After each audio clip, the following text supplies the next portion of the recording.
ஒப்பனியன் தமிழ் நேயர்களுக்கு வணக்கம். நான் உங்கள் குயிலன். இன்னைக்கு அரசியல்ல பெரிய பேசுபொருளாக இருக்கிற டீலிமிட்டேஷன் பத்தி விவாதிக்கிறதுக்காக முதலமைச்சர் விஜய் அவர்கள் தன்னுடைய தலைமையில அனைத்து கட்சி எம்பிக்கள் கூட்டத்தை கூட்டியிருக்கிறாரு. இந்த நிலையில தான் அந்த கட்சியினுடைய பொதுச் செயலாளராக இருக்கிற நீர்வளத்துறை அமைச்சர் ஆனந்த் அவர்கள் திமுக தலைவர் ஸ்டாலின் அவர்கள் முன்னாடியே விஜய் அவர்களை அம்பலப்படுத்தியிருக்கிறாரு. அதை பத்தி தான் இந்த முழு வீடியோலையும் பார்க்க போறோம். தொடர்ந்து வீடியோவை பாருங்க.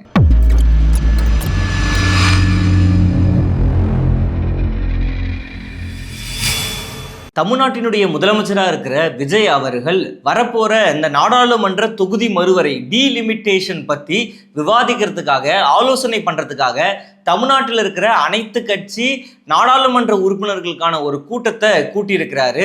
தமிழ்நாட்டில் டீலிமிட்டேஷனை தாண்டி முக்கியமான அத்தியாவசியமான பிரச்சனைகள் பல இருக்கும்போது ஏன் தமிழ்நாடு அரசினுடைய முதலமைச்சராக இருக்கிற விஜய் அவர்கள் இந்த டீலிமிட்டேஷன் கூட்டத்தை நடத்துறாரு அப்படின்ற ஒரு கேள்வியும் எழுந்திருக்கு. அது மட்டும் இல்லாம சட்டமன்றம் நடக்கும்போது அங்க எதிர்கட்சி தலைவராக இருக்கிற உதயநிதி ஸ்டாலின் அவர்கள் இங்க மேகதாது அணை சம்பந்தமா அனைத்து கட்சி கூட்டம் நடத்தணும் அப்படின்ற ஒரு கோரிக்கையை முன் வச்சிருந்தாங்க.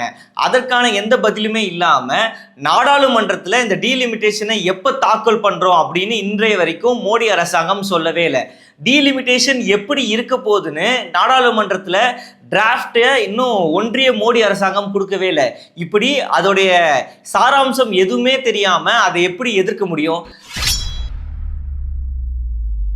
போன திமுக அரசாங்கம் 2025 ஆண்டு மார்ச் 5ஆம் தேதி ஒரு அனைத்து கட்சி கூட்டம் நடத்துறாங்க. அப்போ இதுக்கான டீலிமிட்டேஷனுக்கான டிராஃப்ட் வந்தது. அப்போ அனைத்து கட்சி கூட்டத்தையும் நடத்தி ஒவ்வொரு கட்சியுடைய தலைவர்கள் ஒவ்வொரு கட்சியுடைய நிர்வாகிகள் என்ன சொல்றாங்க, அவங்களுடைய கருத்துக்கள் எப்படி இருக்குன்னு அதை கேட்டிருந்தாங்க. அப்போ தாவேகாவினுடைய சார்பாக விஜய் அவர்கள் சார்பாக அந்த கட்சியினுடைய பொதுச் செயலாளர் தான் அங்க கூட்டத்தில் கலந்துக்கிறாரு. அப்போ கலந்துக்கிட்டு அவர் என்ன சொல்றாருன்னா ஃபேர் டீலிமிட்டேஷன் தான் வேணும் அப்படின்னு சொல்றாங்க. அன்னைக்கு திமுக என்ன கேட்டாங்க, எதை வச்சு அந்த அனைத்து கட்சி கூட்டம் நடத்துனாங்க அப்படின்னு பார்த்தீங்கன்னா ஃபேர் டீலிமிட்டேஷன் வேணும். நாங்கள் தமிழ்நாடு ஒரு நாளும் ஒருபோதும் இந்த டீலிமிட்டேஷனுக்கு எதிரான மாநிலம் இல்லை. நாங்கள் என்ன கேட்குறோன்னா ஃபேர் டீலிமிட்டேஷன், நியாயமான முறையில் தான் இந்த தொகுதி மறுவரை வேணும். தமிழ்நாட்டுக்கான ரெப்ரசன்டேஷன் அது குறையக்கூடாது. இப்போ உதாரணத்துக்கு சொல்லணும்னா தமிழ்நாட்டில் 39 நாடாளுமன்ற தொகுதிகள் இருக்குன்னு வச்சுப்போம். அது எக்காரணத்தை கொண்டு குறையக்கூடாது. அதிகரிச்சிங்கன்னா தமிழ்நாட்டுக்கான ரெப்ரசன்டேஷன் பெர்சன்டேஜ் அப்படின்னு சொல்லுவாங்க 7.18%. அது எப்பவும் குறையக்கூடாது. என்னைக்கு நீ இப்போ உதாரணத்துக்கு அதிகப்படுத்துறீங்க, நாடாளுமன்ற உறுப்பினர்களுக்கான அந்த எண்ணிக்கை 500 உயர்த்துறீங்க, இல்லை 500க்கு மேலே உயர்த்துறீங்க அப்படின்னு வச்சுப்போம். அப்படி உயர்த்தினீங்கன்னா தமிழ்நாட்டுக்கான அந்த பிரதிநிதித்துவம் 7.18% எக்காரணத்தை கொண்டு குறைஞ்சிடக்கூடாது அப்படின்னு முக்கியமான 5 தீர்மானங்களை போட்டு தான் அந்த திமுகவினுடைய தலைவராக இருக்கிற ஸ்டாலின் அவர்கள் கூட்டின அந்த அனைத்து கட்சி கூட்டம்ல தீர்மானம் நிறைவேற்றினாங்க. அன்னைக்கு அந்த தீர்மானத்தை ஒத்துக்கிட்டு பேசினவர் தான் தாவேகா கட்சியினுடைய பொதுச் செயலாளர் ஆனந்த் அவர்கள். இப்போ என்ன நடந்திருக்குன்னா சட்டமன்றம்ல அமைச்சர் நிர்மல்குமாரா இருக்கட்டும் இல்லைன்னா ஆதவ அர்ஜுனா இருக்கட்டும், 2 பேருமே எஞ்சி நாங்க இந்த மாதிரி ஒரு எம்பிக்கள் கூட்டத்தை நடத்த போறோம், அதுல திமுக கலந்துப்பாங்களா மாட்டாங்களா, திமுகவுடைய நிலைப்பாடு என்ன, டீலிமிட்டேஷன் சார்ந்து திமுக என்ன நிலைப்பாடு எடுக்க போறாங்க அப்படின்ற ஒரு கேள்வியை சட்டமன்றத்தில் கேட்டிருந்தாங்க. அதற்கு உதயநிதி அவர்கள் என்ன பதில் சொல்லியிருந்தாங்க அப்படின்னா, நாங்கள் டீலிமிட்டேஷனை எதிர்த்த முதல் குரல் தமிழ்நாட்டில் இருந்து திமுக சார்பாக தான் இருந்தது. நாங்கள் தான் ஜாயிண்ட் ஆக்ஷன் கமிட்டியை கொண்டு வந்தோம். அதாவது இந்த டீலிமிட்டேஷனால பாதிக்கப்படும் அப்படின்னு சொன்ன மாநிலங்களுடைய ரெப்ரசன்டேட்டிவ்ஸை, ஆளுங்கட்சியாக இருந்தாலும் சரி எதிர்கட்சியாக இருந்தாலும் சரி, அவங்கள கூட்டிகிட்டு தமிழ்நாட்டில் தான் ஒரு முக்கியமான ஜாயிண்ட் ஆக்ஷன் கமிட்டி நடத்தணும். அது மட்டும் இல்லாமல் தமிழ்நாட்டில் இருக்கிற எல்லா கட்சிகளுடைய ரெப்ரசன்டேட்டிவ் பிரதிநிதிகளையும் கூப்பிட்டுட்டு நாங்கள் ஒரு ஆலோசனை கூட்டம் நடத்தணும். அதனால அப்பயே நாங்கள் சொல்லிட்டோம், எங்களுக்கு தேவை டீலிமிட்டேஷன் ஃபேர் டீலிமிட்டேஷனாக தான் இருக்கணும். இப்போ இவங்க என்ன பண்றாங்க, இந்த தாவேக்காவினர் என்ன பண்றாங்கன்னா திமுகவுடைய நிலைப்பாடு என்னன்றத தெரிஞ்சுக்கணும், பாஜகவுக்கு திமுகவுடைய நிலைப்பாடு என்னன்றதை காமிக்கணுன்றதுக்காக தான் இந்த அனைத்து கட்சி கூட்டம் அப்படின்றத கூட்டியிருக்கிறாங்க. அது மட்டும் இல்லாமல் இன்னொரு முக்கியமான விஷயம் என்னன்னா, கழுத்துக்கு பக்கத்துல இருக்க கத்தியா இருக்கிறது என்ன? விவசாயிகளுடைய கஷ்டமா இருக்கிற இந்த மேகதாது அணை பிரச்சனை, காவேரி நீர் பிரச்சனை. இதை பத்தி ஒரு அனைத்து கட்சி கூட்டம் கூட்டுங்க அப்படின்னு நம்ம சொன்னோம்னா அதை சார்ந்து எதுவுமே பேசல. ரெண்டாவது ஒரு முக்கியமான விஷயம் என்னன்னா, இந்த நாடாளுமன்ற கூட்டத்தொடர் தொடங்குறதுக்கு முன்னாடி நீட் பிரச்சனை பெரும் பிரச்சனையா இருந்தது. டெல்லியில மாணவர்கள் போராட்டம் பண்ணாங்க, தமிழ்நாட்டில் மாணவர்கள் போராட்டம் பண்ணாங்க. சரி, இந்த மாணவர் பிரச்சனை இவ்வளவு பெருசா இருக்கே, நீட் பிரச்சனை இவ்வளவு பெருசா இருக்கே, இதை சார்ந்து ஒரு அனைத்து கட்சி கூட்டம் ஒன்று நடத்துவோமே அப்படின்னு ஏன் தாவேகா அரசாங்கம் நடத்தல, முதலமைச்சர் விஜய் அவர்கள் ஏன் நடத்தல அப்படின்ற ஒரு கேள்வி இப்போ முக்கிய கேள்வியா இருக்கு. அது மட்டும் இல்லாம அதுக்கு அடுத்ததா இந்த காவேரி பிரச்சனையை சார்ந்து ஏன் நாடாளுமன்ற கூட்டத்தொடர் தொடங்குறதுக்கு முன்னாடியே நீங்க ஒரு அனைத்து கட்சி கூட்டம் நடத்தல? ஏன்னா எம்பிக்கள் எல்லாமே நாடாளுமன்றத்துல பேச போறாங்களே, அவங்க நீட் சார்ந்து பேசியிருப்பாங்க, மேகதாது அணை சார்ந்து பேசியிருப்பாங்க, அவங்க கூட நீங்க ஆலோசனை பண்ணியிருந்திருக்கலாம்ல. ஏன் அதை பண்ணாம இன்னும் நாடாளுமன்றத்துல தாக்கலே ஆகாத, டிராஃப்ட் கூட வெளிவராத, ஒரு வரைவு கூட வெளிவராத டீலிமிட்டேஷனுக்கு எதுக்கு ஆலோசனை கூட்டம் அப்படின்ற ஒரு கேள்வி கேட்கிறோம். தாவேகா அரசாங்கம் ஃபேர் டீலிமிட்டேஷன் கேக்குதா, இல்ல டீலிமிட்டேஷனே வேணான்னு சொல்லுதா, இல்ல டீலிமிட்டேஷன் பத்தி அது என்ன புரிதலோடு இருக்கு அப்படின்னு தாவேகாவுடைய அரசாங்கம் என்ன புரிதல் இருக்குன்றத இன்னும் நமக்கு வெளிப்படுத்தவே இல்லை. ஒண்ணு. ரெண்டாவது என்னன்னா, இதை சார்ந்து திமுகவுடைய நிலைப்பாடு என்னன்னு தெரிஞ்சுக்கணுன்றதுதான் அவங்க ஆர்வம் இருக்கே தவிர, இந்த டீலிமிட்டேஷனை சரியான முறையில நடத்திடணும், ஒன்றிய அரசை வலியுறுத்திடணும், சரியான முறையில பிரதிநிதித்துவம் தமிழ்நாட்டுக்கு கிடைக்கணும், தமிழ்நாட்டினுடைய நாடாளுமன்ற தொகுதிகளுடைய எண்ணிக்கை குறைஞ்சிடக்கூடாது அப்படின்னு இது வரைக்கும் அதோடைய அமைச்சர்களும் சரி, முதலமைச்சர் விஜய் அவர்களும் சரி பெரும்பாலான இடங்கள்ல பேசி தான் நம்ம யாருமே பார்த்துருக்க மாட்டோம். ஏன்னா இதுலலாம் அவங்களுடைய இன்ட்ரெஸ்ட் எதுலையுமே கிடையாது. அவங்களுடைய நாட்டம் கவனம் எல்லாமே பாஜகவுக்கு இந்த டீலிமிட்டேஷன் பத்தி திமுக என்ன நிலைப்பாடுல இருக்குன்றத கொண்டு போய் சேர்க்கணும், அந்த சிக்னலை கொண்டு போய் பாஜக கிட்ட காமிக்கணும். இங்க பாருங்க சார், டிஎம்கே டீலிமிட்டேஷனை பத்தி இந்த நிலைப்பாடுல தான் இருக்காங்க, அது உங்களுக்கு தெரிஞ்சிடணும்ல. ஏன்னா நீங்க அப்பதான் டீலிமிட்டேஷனை இன்னும் கொஞ்சம் சேஞ்ச் பண்ணி நாடாளுமன்றத்துல கொண்டு வர முடியும் அப்படின்றதுக்காக இவங்க இதை பண்றது பேரு தான் டிஸ்ட்ராக்ஷன் பாலிடிக்ஸ் அப்படின்னு சொல்லுவாங்க. அதாவது ஒரு விஷயம், முக்கியமான விஷயம் நடந்துகிட்டே இருக்கும்போது அந்த விஷயத்துல இருந்து மக்களுடைய கவனத்தை திருப்புற விதமா தான் இன்னொரு விஷயத்தை கொண்டு வருவாங்க. அப்படிதான் மேகதாது பிரச்சனை பெரும் பிரச்சனையா இருக்கு, காவேரி பிரச்சனை பெரும் பிரச்சனையா இருக்கு, நாடாளுமன்றம்ல திமுகவினுடைய நாடாளுமன்ற உறுப்பினர்கள் பேச ஆரம்பிச்சிட்டாங்க, சட்டமன்றத்துல எதிர்கட்சி தலைவர் எதிர்கட்சி உறுப்பினர்கள் எல்லாமே உங்களை கேள்வி கேட்க ஆரம்பிச்சிட்டாங்க, முதலமைச்சர் விஜய் அவர்களால் இதுக்கு எதுக்குமே பதில் சொல்ல முடியாததுன்றதுனால இப்போ அவங்க எடுத்திருக்கிற அந்த டைவர்ட்டிங் டாக்டிக்ஸ் தான் இப்போ நாடாளுமன்ற உறுப்பினர்களுக்கான அனைத்து கட்சி கூட்டம் அப்படின்றது. இந்த அனைத்து கட்சி கூட்டம்ல அவங்க என்ன முன்னெடுப்புகள் எடுக்க போறாங்க, என்ன தீர்மானங்கள் கொண்டு வர போறாங்க அப்படின்றத இது வரைக்குமே யார்கிட்டையும் சொல்லாம இருக்கிறாங்க. ஒரு கூட்டம் நடக்கிறதுக்கு முன்னாடியே ஒரு பிரஸ் ரிலீஸ்ல இந்த மாதிரியான ப்ரொசீஜர் தான் இந்த கூட்டத்துல நடக்க போகுது, இந்த தீர்மானங்கள் எல்லாம் இந்த கூட்டத்துல நாங்க கொண்டு வர போறோம் அப்படின்னு சொல்லியிருக்கணும்ல.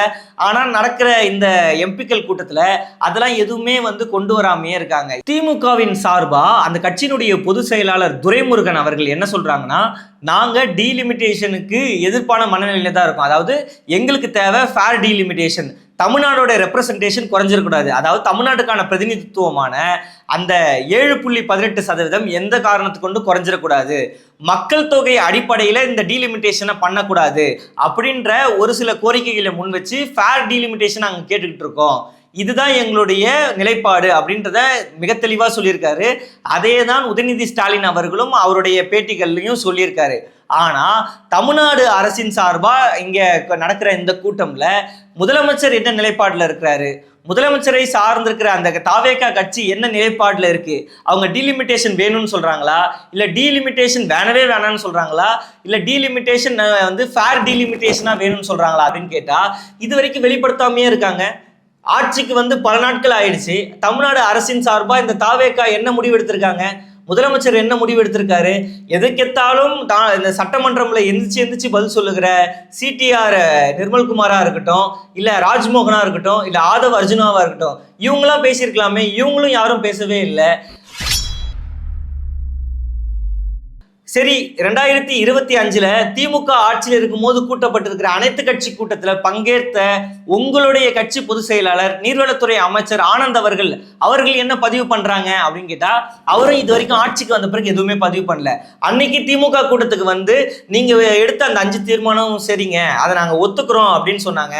ஆனா இன்னைக்கு ஏன் அதுல வந்து பேசாம இருக்கிறாரு ஆனந்த் அவர்கள் அப்படின்ற ஒரு கேள்வியை கேட்கிறோம்ல, அதற்கான பதில்கள் இன்னைய வரைக்கும் நமக்கு கிடைக்காம இருக்கு. இந்த தேர்தல்ல இப்ப நடந்து முடிஞ்ச சட்டமன்ற தேர்தல்ல பெரிய பாதிப்பை உண்டாக்குன எஸ்ஐஆர் சிஸ்டம் இருக்கு இல்லையா, அதை வந்து கண்டிச்சு திமுக கட்சி வந்து கூட்டியிருக்கிற அனைத்து கட்சி கூட்டம் ஒன்று கூட்டியிருந்தாங்க தேர்தலுக்கு முன்னாடி. அதுல தாவேகா வந்து பங்கேற்காம இருந்தாங்க. ஏன்னு கேட்டா இது டிஸ்ட்ராக்ஷன் பாலிடிக்ஸ், அதனால நாங்கள் கலந்துக்க மாட்டோம். ஸ்டாலின் அவர்கள் ஒரு டிஸ்ட்ராக்ஷன் பாலிடிக்ஸை உண்டாக்குறாரு, அதனால எஸ்ஐஆர் தொடர்பான இந்த அனைத்து கட்சி கூட்டத்தில் நாங்கள் கலந்துக்க மாட்டோம் அப்படின்னு சொல்லியிருந்தாங்க. ஆனா உங்க கூட்டணியில இப்ப இருக்கிற காங்கிரஸ் கட்சி எஸ்ஐஆரை மிக தீவிரமா எதிர்த்தாங்க. ஆனா நீங்க ஏன் எஸ்ஐஆரை எதிர்க்கல? எஸ்ஐஆர் சம்பந்தமாக உங்களுடைய வாக்குச்சாவடி முகவர்களை கூட நீங்க வேலை செய்ய வைக்கவே இல்லைன்றது ஒரு முக்கியமான ஒரு விஷயம். அப்போ நம்மளுக்கு என்ன தோணுதுன்னா, எஸ்ஏஆரை நீங்க ஆதரிச்சிங்களா அப்படின்ற ஒரு கேள்வி இருக்கு. எஸ்ஏஆரை நீங்க ஆதரிக்கிறது மூலயமா பாஜகவை நீங்கள் ஆதரிக்கிறீர்கள் என்று அர்த்தம். ஏன்னா பாஜக தான் எல்லா இடங்களையும் என்ன சொல்றாங்க, எஸ்ஏஆர் சரியானதுன்னு சொல்றாங்க. அப்போ நீங்களும் அது சரின்னு சொல்றீங்களா? உங்க கூட்டணி கட்சியில் இருக்கிற காங்கிரஸ், உங்க கூட்டணி கட்சியினுடைய தலைவர் ராகுல் அதை எதிர்க்கிறாங்க. ஆனா நீங்க வந்து திமுக கூட்டின அனைத்து கட்சி கூட்டத்துல கலந்துக்காமே இருக்கிறீங்க. இந்த நிலையில நீங்க எதன் அடிப்படையில திமுகவினுடைய எம்பிக்கள் நீங்க கூட்டுக்கிற அனைத்து கட்சி எம்பிக்களினுடைய கூட்டத்துல கலந்துக்கணும்னு எதிர்பார்க்கறீங்க அப்படின்ற ஒரு கேள்வி நம்ம கேட்கிறோம். மக்களுடைய கவனத்தை சிதறடிக்கிற ஒரு வேலையை தான் இப்போ முதலமைச்சர் அவர்கள் கையில எடுத்திருக்காங்க. ஏன்னா விவசாயிகள் போராட ஆரம்பிச்சிட்டாங்க, காவேரி நதிநீர் எங்களுக்கு கிடைக்கலன்னு போராட ஆரம்பிச்சிட்டாங்க, எங்களுக்கான வங்கி கடனை நீங்க இன்னும் தள்ளுபடி பண்ணல அப்படின்னு கேள்வி கேட்க ஆரம்பிச்சிட்டாங்க. அது மட்டும் இல்லாம வறட்சி பாதித்த பகுதியா டெல்டா பகுதியை அறிவிக்கணும்ன்ற ஒரு கோரிக்கையும் வச்சிருக்காங்க. வறட்சியால பாதிக்கப்பட்டவர்களுக்கு இங்க நிவாரணம் கொடுங்க அப்படின்ற கோரிக்கையை முன் வச்சிருக்காங்க. இப்படி அடுக்கடுக்கான கோரிக்கைகளும் அடுக்கடுக்கான புகார்களும் உங்க மேல இருக்கு. இதை எல்லாத்தையுமே மறைக்கணும், மக்கள் முன்னாடி ஹீரோ பிம்பம் இருக்கும்ல, அந்த ரசிக பிம்பம் உடஞ்சிடக்கூடாதுன்றதுக்காக இப்ப நீங்க புதுசா உங்களுடைய கவனத்தை திருப்புற விதமா கொண்டு வந்திருக்கிறது தான் டீலிமிட்டேஷனுக்கான அனைத்து கட்சி எம்பிக்களுக்கான கூட்டம் அப்படின்றது தான் நமக்கு தெரிய வருது. இன்னைக்கு தமிழ்நாட்டில் இருக்கிற எதிர்கட்சிகளும் சரி, தாவேகாவுடைய கூட்டணி நிலைப்பாட்டில் இருக்கிற கட்சிகளும் சரி, அவங்க எல்லாருமே என்ன சொல்றாங்கன்னா, டீலிமிட்டேஷன் இருக்கட்டுங்க, அதோடைய டிராஃப்டே இன்னும் வரல, அதை பத்தி பேசுறது அதை வந்து காலம் தாழ்த்தி கூட பண்ணிக்கலாம். ஆனா கழுத்துக்கு கிட்ட இருக்கிற கத்தியா இருக்கிற முக்கியமான அத்தியாவசிய பிரச்சனையா இருக்கிற காவேரி நடுவுல கட்ட போற மேகதாது அணை பிரச்சனையை தான் நம்ம பேசி ஆகணும், விவசாயிகளை நம்ம சந்திச்சே ஆகணும் அப்படின்னு நீங்க அனைத்து கட்சி எம்பிக்களை சந்திக்கும் போது முதலமைச்சர் விஜய் அவர்களே ஏன் நீங்க விவசாயிகளை போய் சந்திக்கவே இல்லை? விவசாய சங்கங்களை ஏன் சந்திக்கல? விவசாய தொழிலாளர்கள் சங்கங்களை ஏன் நீங்க சந்திக்கவே இல்லை?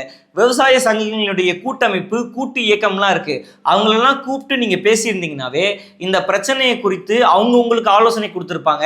இந்த பிரச்சனையை எப்படி சமாளிக்கலான்றதுக்கான ஒரு எடுத்துக்காட்டை உங்களுக்கு சொல்லி கொடுத்துருப்பாங்க. அப்படி இல்லைன்னா மேகதாது பிரச்சனை குறித்து, காவேரி நீர் பிரச்சனை குறித்து ஒரு அனைத்து கட்சி கூட்டம் நடத்திருந்தீங்கன்னா எல்லா கட்சியினுடைய பிரதிநிதிகள் வந்திருப்பாங்க, கட்சியினுடைய தலைவர்கள் வந்திருப்பாங்க, அவங்க எல்லாருமே ஒன்னா திரண்டு ஆலோசனை கொடுத்திருந்திருப்பாங்க, எல்லாருமே ஒருமித்து அவங்களுடைய கருத்துக்களையும் ஆலோசனைகளை கொடுத்திருந்தாங்கன்னா அப்போ நீங்க எடுக்கிற முடிவு மிக சரியான முடிவா இருக்கும். ஆனா நீங்க தன்னிச்சையா எடுக்கிற முடிவு எந்த விதத்துல சரியான முடிவா இருக்கும்? நீங்க தன்னிச்சையா பெங்களூருக்கு போறேன்னு ஒரு முடிவு எடுத்தீங்க, கடைசியில் அது என்னாச்சு? கர்நாடகாவினுடைய முதலமைச்சர் நீங்க கர்நாடகாவுக்கு வர தேவையில்லை அப்படின்னு உங்களுடைய அந்த விருப்பத்தை நிராகரிச்சிருக்காரு. அப்படிதான் நாங்க சொல்றோம். தன்னிச்சையா முடிவெடுத்தீங்கன்னா அந்த முடிவு சரியான முடிவாக இருக்காது. அனைத்து கட்சியினுடைய நிர்வாகிகள், தலைவர்கள், விவசாய சங்கங்களினுடைய கூட்டமைப்பு, இப்படி பல்வேறு தரப்பினருடைய ஆலோசனைகளையும் கருத்துக்களையும் கேட்டு நீங்க என்னைக்கு இயங்க ஆரம்பிக்கிறீங்களோ, என்னைக்கு செயல்பட ஆரம்பிக்கிறீங்களோ அன்னைக்கு தான் ஒரு முதலமைச்சரா நீங்க சரியா செயல்படுவீங்க. ஒரு ஆட்சியா தாவேக ஆட்சி சரியானதா செயல்படும். ஒரு அமைச்சர்களா வேளாண் துறை அமைச்சரும் நீர்வளத்துறை அமைச்சரும் சரியான முறையில செயல்படணும்னா பிறருடைய கருத்துக்களையும் ஆலோசனைகளையும் எதிர்கட்சிகள், கூட்டணி கட்சிகள், விவசாய அமைப்புகள், தொழிலாளர்கள் அமைப்புகள், கூட்டு இயக்கங்கள், கூட்டமைப்பு சங்கங்கள் இவங்களுடைய கருத்துக்களை உள்வாங்கிட்டு அதுக்கப்புறம் செயல்பட ஆரம்பிங்க அப்படின்றத நம்ம சொல்றோம். இந்த வீடியோவோட முடிவில் நம்ம கேட்க போற முதல் கேள்வி என்னன்னா, டீலிமிட்டேஷனுடைய டிராஃப்டே இன்னும் வெளிவரல, அதுக்கு அனைத்து கட்சி கூட்டம் கூட்டுற விஜய் அவர்கள் ஏன் முக்கியமான பிரச்சனையா இருக்கிற மேகதாது அணை பிரச்சனை குறித்து ஏன் நீங்க இதுவரைக்கும் ஒரு அனைத்து கட்சி கூட்டம் கூட்டவே இல்லை? விவசாய சங்கங்களை சந்திக்கவே இல்லை. நீட் பிரச்சனை பெரிய பிரச்சனையா இருந்தது, அந்த பிரச்சனை குறித்து மாணவர் அமைப்புகளுடனும் எதிர்கட்சிகளுடனும் ஏன் நீங்க ஒரு ஆலோசனை கூட்டம் இன்னும் வைக்கவே இல்லை? எப்போ நீங்க வைப்பீங்க அப்படின்ற கேள்வியோட இந்த வீடியோவை முடிக்கிறோம். நன்றி.